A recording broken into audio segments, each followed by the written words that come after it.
It's a tale I never thought I'd be sharing, but here I am. My name's Daniel, I'm 36, and my wife, Olivia, is 34. We've been married for 12 years and have 2 kids, Anna, 8, and Caleb, 5. I work as a software engineer, clocking in long hours, but always trying to be present for my family. Olivia, however, has a career that's taken her across the globe. She's a flight attendant. At first, her job felt glamorous. We used to joke about the jet-setting life, and I always encouraged her passion for travel. But over the years, the constant absences became a strain. When she was home, she seemed restless, often making plans with her friends instead of spending time with us. I chalked it up to her needing downtime from an exhausting schedule. I should have questioned more. One evening, while I was tucking Caleb into bed, I noticed Olivia's laptop sitting open on the kitchen counter. I'm not usually the type to snoop, but the screen was illuminated with an open email. The subject line caught my eye, "Looking forward to tonight." It was sent from someone named Elliot. I felt my stomach knot, but I told myself it was probably work-related. Still, something gnawed at me. I clicked. The words on the screen made my breath catch. "Can't wait to see you again. Last week was incredible." It wasn't work. It wasn't innocent. My hands trembled as I scrolled further. The email thread painted a picture of a relationship. Dates in Paris, a night in a luxury hotel in Dubai. Details that hit far too close to home. The timestamps on the emails coincided with Olivia's layovers. Trips she'd told me were lonely and uneventful. My mind raced as the pieces started to fit together. I shut the laptop and sat there in stunned silence. The woman I'd built my life with, who I thought I knew better than anyone, was leading a double life. But I wasn't the type to blow up without understanding the full story. I decided to dig deeper. Over the next few days, I combed through our shared bank statements, checked her social media for inconsistencies, and even went through her work schedule. What I found only confirmed my worst fears. Transactions for high-end restaurants and boutique hotels in cities she'd never mentioned visiting. Messages that were carefully deleted, but not completely gone from her cloud storage. By the end of that week, I was sure of one thing. Olivia wasn't the person I thought she was. And I wasn't going to confront her empty-handed. If she was bold enough to lead this double life, I would find a way to expose every lie. It all started 2 weeks ago, on a quiet Tuesday evening. Olivia was on a layover in Paris. At least, that's what she'd told me. And I was home wrangling bedtime for Anna and Caleb. After they finally drifted off, I poured myself a glass of whiskey and sat down at the kitchen table, scrolling aimlessly on my phone. That's when I noticed it. Olivia's laptop, still open, its screen glowing faintly in the dim light. The title of an email on the screen stopped me cold. "Counting the days until I see you again." I froze, my heart hammering. It was sent from someone named Elliot. I stared at it for what felt like hours, torn between the temptation to click and the voice in my head telling me to respect her privacy. But that voice, call it gut instinct or paranoia, was drowned out by something else. A feeling I couldn't shake. A shadow that had been creeping into the corners of our marriage. When I clicked, the words hit me like a freight train. Last time was unforgettable. This weekend will be even better. I scrolled further, each line cutting deeper. Mentions of shared nights in his favorite suite in Dubai, jokes about a bottle of wine they'd never finished, a passing remark about her husband. That's me, as if I were some distant figure in her life. The timestamps lined up perfectly with her layovers. Trips she'd sworn were mundane and lonely. But the worst was a single photo. A blurry shot of Olivia in a hotel robe, holding a glass of champagne, her smile brighter than I'd seen in months. I shut the laptop and just sat there. My thoughts raced. Was this real? Had she been lying to me for years? But I didn't yell, didn't throw anything. My mind was already moving to the next step. If this was true, I needed to know the full story. The next day, while Olivia was still away, I took a deeper dive. Bank statements showed dinners at restaurants we'd never been to, boutique hotels I didn't recognize. Her Instagram was a curated facade, showing sunsets and cityscapes, but no hint of who might have been taking those photos.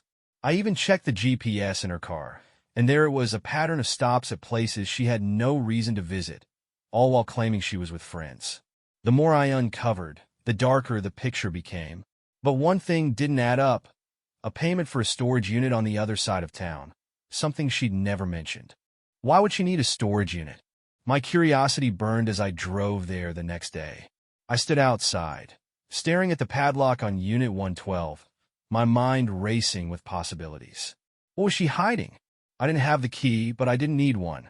A few tools and a little determination later, the lock popped open, and I slid the door up. Inside, the air was stale, carrying the scent of old cardboard and something faintly floral. A single suitcase sat in the middle of the unit. I opened it, my hands trembling. What I found wasn't just damning. It was a roadmap to a life I didn't recognize. First, there were photos: Olivia and the same man from the email, laughing in front of landmarks from Dubai to Rome. Next, there was a stack of letters, all signed Elliot. But it was the last item that sent chills down my spine. A burner phone, still charged, with a string of texts too intimate to dismiss. Elliot, the room is booked for Saturday. Can't wait to have you all to myself. Olivia, I'm counting the hours.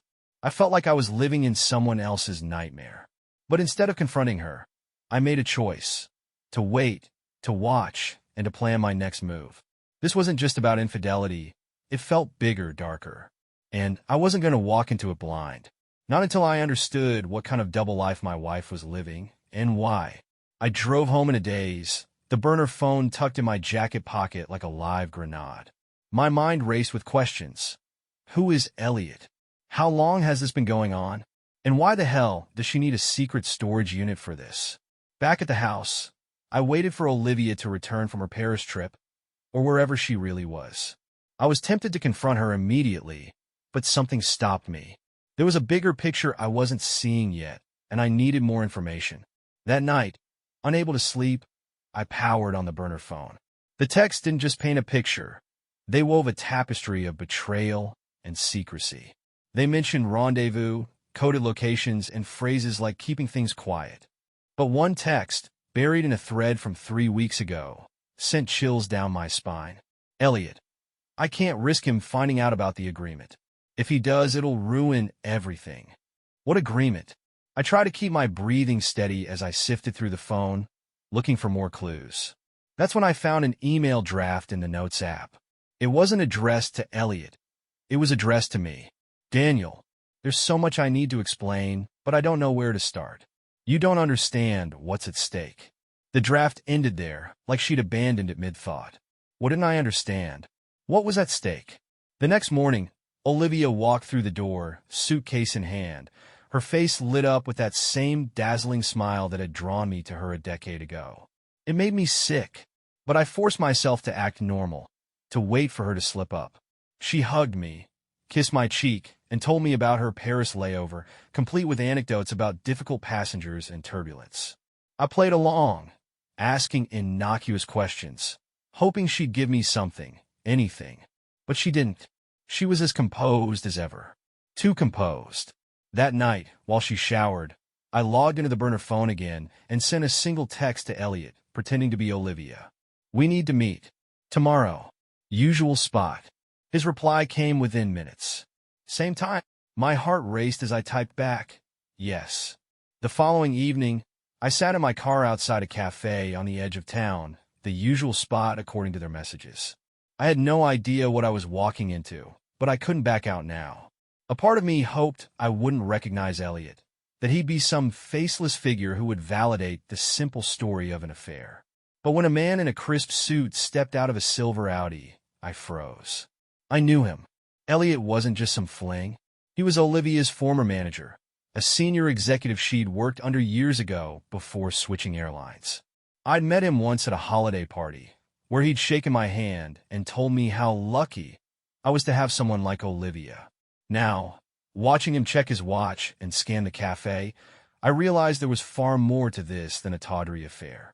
Elliot entered the cafe, and I followed him at a distance. He sat in a corner booth, glancing at his phone as if waiting for confirmation. I slid into a booth nearby, keeping my head low but my ears open. Minutes ticked by, and Olivia didn't show. But Elliot didn't leave. Instead, he made a call. She hasn't messaged back. Something's off. If her husband gets wind of this, the deal could fall apart. I strained to hear every word, my blood running cold. No, he continued, his voice lower. She hasn't said anything about the money. But if she does, we're both screwed. Money? What money? The call ended, and Elliot hurried out, leaving me more confused than ever. This wasn't just an affair, it was a conspiracy. But what had Olivia gotten herself into? And how far had it gone? When I got home, Olivia was already asleep, her breathing soft and steady. I stood in the doorway, staring at the woman I thought I knew, the woman now at the center of a web of lies. I clenched my fists, determined to uncover the truth, no matter how deep it went. I waited until the house was silent, Olivia upstairs asleep, before making my move. The duffel bag she'd carried into the garage earlier sat by the laundry hamper, as if it were just another piece of luggage from her travels. But I knew better. Unzipping the bag, I found its contents meticulously arranged. Passports were stacked on one side, each with a different name but the same face, Elliot. Some were stamped, others pristine, all fake. Beside them were thick envelopes filled with cash. Hundreds, maybe thousands. And then, at the bottom, a metal briefcase with a digital lock, humming with a silent weight I dared not open. This wasn't just evidence of an affair. It was a glimpse into something far more sinister. These weren't trappings of a lover's tryst, but tools of a calculated, high-stakes operation. Olivia wasn't merely hiding infidelity. She was part of a machine, moving money and identities like pieces on a chessboard. The Elliot I'd heard on the burner phone, the one orchestrating meetings and deliveries, wasn't just a lover. He was her handler. As I closed the bag and stepped back, a cold realization swept over me. Every late-night layover, every unexplained absence had been part of this. For months, maybe years, she'd lived a life I couldn't recognize, dragging our family into something dangerous and criminal. The woman I thought I'd shared my life with was a stranger. And worse, she'd made me an unwitting pawn in her lies. My chest tightened as the weight of the discovery sank in. I wasn't just unraveling her secrets. I was standing on the edge of something far darker than I could have imagined. Whatever Olivia had done, it wasn't just betrayal. It was a time bomb waiting to explode. I returned the bag to its spot by the laundry hamper, careful not to leave any trace I had been there. My mind raced with questions, none of which had comforting answers. I knew I couldn't confront her, not yet. Whatever Olivia was involved in, it was bigger than me, and it was clear she'd gone to great lengths to keep it hidden. The next morning, Olivia moved through the house with her usual calm efficiency, making breakfast for the kids and chatting as though nothing was amiss. I watched her closely, searching for cracks in her facade, but she remained composed. It was unsettling to see how effortlessly she could lie, even while surrounded by her family. After she left for another meeting, I opened the burner phone one last time, searching for something, anything, that would help me make sense of the danger we were in. A new message appeared. Package confirmed. Next phase begins Friday. No room for mistakes. The coordinates attached led to a location in a remote industrial area on the edge of town. My blood ran cold. Friday was 2 days away. Whatever was happening next, Olivia was at the center of it. I needed help. But who could I trust? The police seemed too risky. What if Olivia was deeper in than I thought, and involving law enforcement only escalated things? And then there were the kids. I couldn't let them be caught in the crossfire of something I barely understood. For the next 2 days, I watched Olivia like a hawk, noticing things I'd missed before. The way she double-checked her phone, her sudden silences when I entered a room, the tension in her shoulders. She was holding something back, and I felt like I was watching her slip further into someone else's life. On Friday, I made my move. I left work early and drove to the location from the coordinates. The warehouse was a hulking structure surrounded by rusted fences, its windows dark and foreboding. I parked far enough away to avoid being seen and found a vantage point near the perimeter. As dusk fell, vehicles began to arrive. Black SUVs with tinted windows pulled into the lot, one after the other, until there were 5 in total. Men in suits stepped out, their movements precise and coordinated. And then Olivia's car appeared, pulling in as if she belonged there. I held my breath as she stepped out, clutching the same black portfolio I'd seen before. She approached the men, and they handed her another duffel bag. Their exchange was brief, tense. I couldn't hear what was being said, but it was clear Olivia was no bystander. She was active, complicit. The men began loading something into the SUVs, crates, heavy and unmarked. Olivia stood to the side, her arms crossed, watching the operation unfold. My stomach churned. This wasn't just a courier drop. This was a transaction, calculated and dangerous. One of the men pointed toward the duffel bag in Olivia's hands, and she nodded. A flicker of fear crossed her face, but she quickly masked it. Moments later, the vehicles began to leave, one by one, disappearing into the night like shadows. Olivia stayed behind, clutching the bag as if it were her lifeline. My heart pounded as I debated my next move. She was alone now, vulnerable, but what would I say? How could I reveal that I knew everything when I still didn't understand the full scope of what everything was? As I crouched in the shadows, watching the woman I once trusted more than anyone, I realized I wasn't just uncovering her secrets. I was walking into a storm, one that could destroy us both if I wasn't careful. I stayed hidden until Olivia left the warehouse. She drove off into the night with the duffel bag still in her possession. My instincts told me to follow her, but something held me back. Instead, I crept closer to the building. The crates they had loaded into the SUVs haunted me. What was inside? Drugs? Weapons? Something worse? Whatever it was, I needed to know. The warehouse was silent now, the SUVs gone, leaving only faint tire marks in the gravel. I circled the perimeter, looking for a way in, and found a door left ajar. My heart pounded as I stepped inside, the air thick with the smell of oil and damp metal. The dim light from a single bulb overhead cast long shadows, making the space feel claustrophobic. The place was nearly empty, save for a few discarded pallets and a shipping manifest pinned to a bulletin board. I approached cautiously, my eyes scanning for anything useful. The manifest listed destinations, cities spanning the globe, but no mention of the cargo. Instead, the labels were coded. M-Series, P25 units. It was meaningless to me, but the meticulousness of the record suggested this was no small-time operation. Just as I was about to leave, I noticed a scrap of paper tucked beneath the manifest. It was a handwritten note in jagged, hurried script. Next shipment, encrypted drop, and monitoring. M. The same initial from the note I'd found in Olivia's portfolio. Whoever this person was, they weren't just overseeing the operation, they were controlling it. I drove home, my mind racing. Olivia was tied to something much larger than I'd imagined. This wasn't just criminal. It was calculated, organized, and dangerous. The players involved weren't amateurs, and Olivia was somehow in the middle of it. Back at the house, Olivia was already asleep, the duffel bag nowhere in sight. I couldn't shake the feeling that she was spiraling deeper into a web she might not be able to escape. But the real question was, did she want to escape? The next morning, I searched for the duffel bag while Olivia was out with the kids. It wasn't in the garage or her usual hiding spots. Frustrated, I turned to her laptop again, hoping for more clues.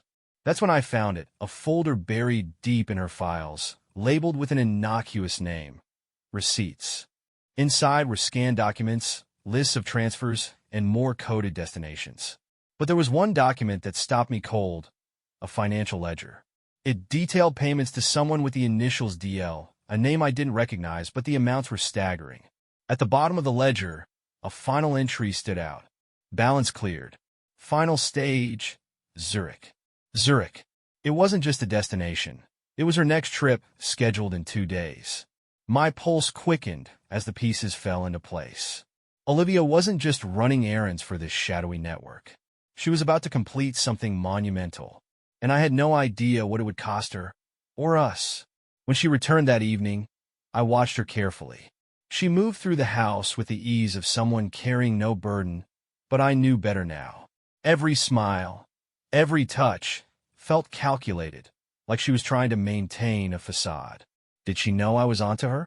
Or was she so deep into her double life that she didn't even consider me a threat? I needed to act, but confronting her now would put everything at risk. I decided to follow her to Zurich. Whatever she was delivering, whatever final stage she was preparing for, I had to be there to stop it, or at least understand it.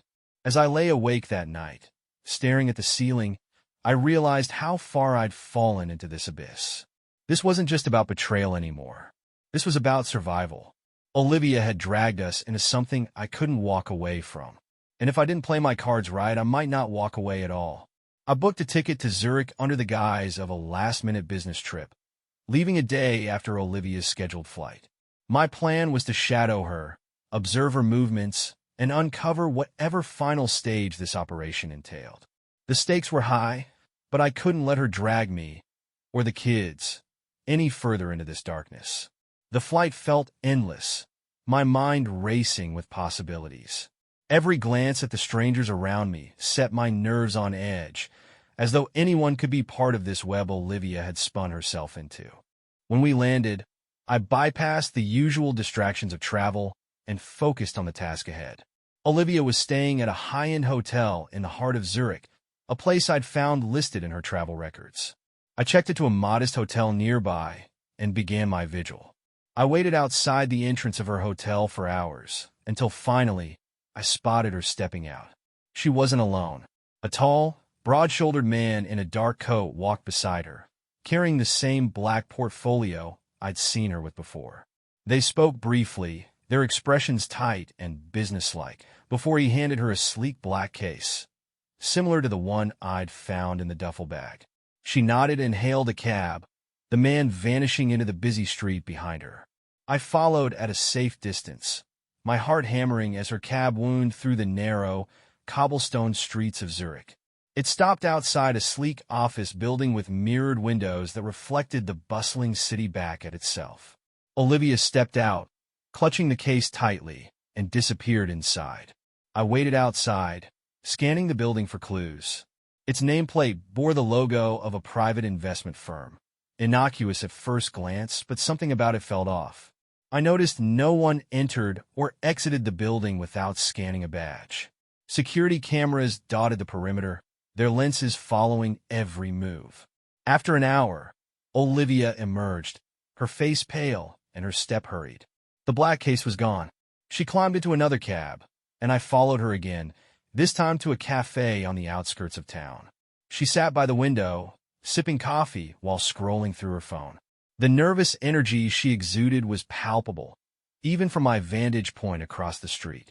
Moments later, the man from before appeared. He slid into the seat across from her, speaking in low tones. I couldn't hear them, but their body language was tense. Olivia handed him a small envelope, and he pocketed it before leaving just as quickly as he'd arrived. She lingered a moment longer, staring at her coffee as though the weight of the world was pressing on her. That night, back at my hotel, I pieced together everything I had learned. The black case, the handoff, the mysterious building. It all pointed to one thing. Olivia was delivering something critical, and it wasn't just about money. The stakes were far higher than I'd imagined. My phone buzzed with a message from an unknown number. I hesitated before opening it. "We know you're here. Stop following her if you value your life." A chill ran through me. They had seen me. I was no longer an observer. I was a target. The next morning, I prepared to leave Zurich. It was no longer safe to stay. Before heading to the airport, I left one final message for Olivia on her phone. "I know everything. When you come home, you'll have to choose us or them. I won't wait forever." As I boarded the plane, I felt a mixture of dread and resolve. I wasn't sure how this would end, but I knew one thing. Olivia's double life couldn't stay hidden any longer, and neither could the danger she had brought into ours. I arrived home from Zurich with a heavy sense of finality. My message to Olivia had been clear, and now the pieces were in her hands. I had seen enough, more than enough, to know this wasn't just infidelity or greed. Olivia's actions were steeped in something far more sinister, and I wasn't going to let her lies drag the kids or me into her dangerous spiral. 2 days later, Olivia returned. She stepped through the door with a forced brightness, carrying souvenirs for the kids as if nothing was wrong. But her eyes betrayed her. Dark circles hinted at sleepless nights, and her usual grace was marred by tension. I waited until the kids were in bed before I confronted her.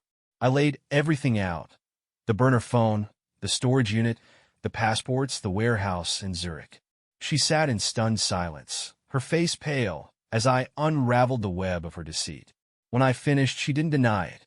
Instead, she slumped in her chair, as if the weight of the lies had finally crushed her.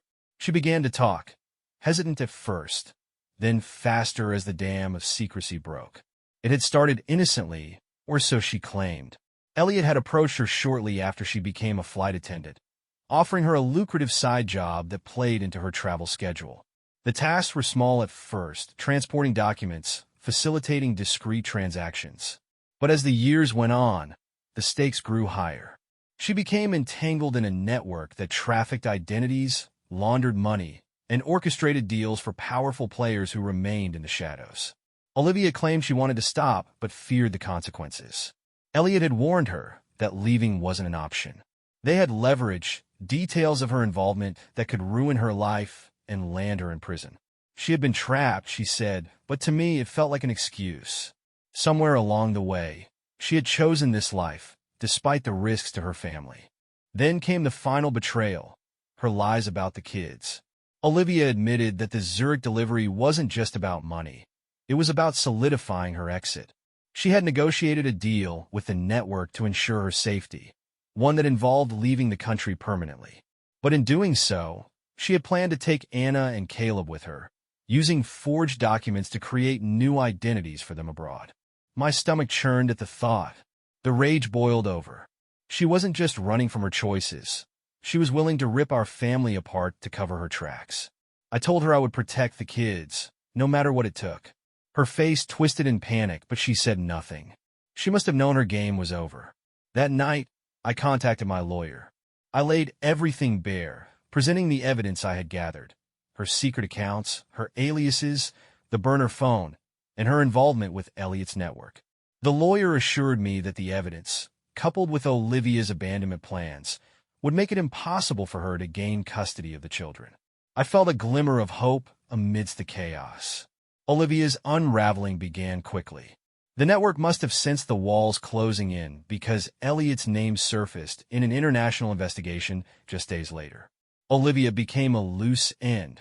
Her ties to the operation burned as they scrambled to protect themselves. She was left without allies, her shadowy benefactors abandoning her to face the fallout alone. Her pleas for forgiveness rang hollow. She claimed she had been protecting us, but I saw the truth. Her choices had been about self-preservation, not family. I made it clear she had no place in our lives anymore. The children would stay with me. The courts would ensure it. Olivia left the house that night, her belongings packed into a single suitcase. She was a shell of the woman I once knew, her double life laid bare for the world to see. As the door closed behind her, I felt a strange mixture of grief and relief. The storm was passing, and for the first time in years, I could see a future free from her deceit. But there was one final reckoning to come, and it was one I intended to face on my terms. In the weeks that followed Olivia's departure, the pieces of her web began to fall apart. Elliot's network was dismantled in a coordinated operation by international authorities, and Olivia's name was among the lower-tier operatives implicated. Her involvement as a courier became public knowledge, though her cooperation with investigators helped her avoid severe punishment. It didn't absolve her of the betrayal, but it ensured she wouldn't serve prison time. The courts moved swiftly in my favor. With the evidence I provided, her secret plans to flee with the children, the money laundering, and the lies, there was no question about custody. Anna and Caleb stayed with me, their routine barely interrupted. Olivia's parental rights were suspended, and while she was allowed supervised visits, she rarely exercised them. The life she had tried to maintain crumbled completely, leaving her alone with the consequences of her choices. I focused on rebuilding. I sold the house we had shared, moving the kids to a smaller home in a quieter neighborhood. I poured myself into work and family, determined to create a stable environment for Anna and Caleb. They asked about Olivia sometimes, but I kept my answers measured, not wanting to burden them with the full truth. She made some bad decisions. I told them, but I'll always be here for you. Olivia attempted to reach out a few times, her messages oscillating between apologetic and defensive. She claimed she'd been a victim, swept up in something beyond her control. But I had heard enough of her excuses. For the sake of the kids, I kept my responses brief and clinical, refusing to give her any foothold to re-enter our lives. Over time, the shadows of Olivia's actions began to fade. I focused on the small victories, Caleb's soccer games, Anna's school plays, weekend hikes, and quiet family dinners where we could laugh freely again. The world felt lighter without the weight of her lies pressing down on us. The last time I heard from Olivia was through a letter she sent months after everything had settled. It was long, filled with apologies and regret, her words pleading for forgiveness. She claimed she still loved me and the kids, that she wanted to make amends. But forgiveness wasn't mine to give. The choices she had made, the lies, the danger, the betrayal, were hers to carry. I burned the letter without responding. Life moved forward. The kids thrived, their smiles growing brighter as the years passed. I learned to trust again, though cautiously, and eventually I allowed myself to embrace happiness with someone new. It wasn't easy, but it was worth it. The betrayal that once defined my world became just another chapter, a lesson learned. As for Olivia, her shadow lingered but never returned. Whatever life she had chosen for herself, it was far from ours. And that was how it needed to be. We had survived her lies. Now we were free to live our truth.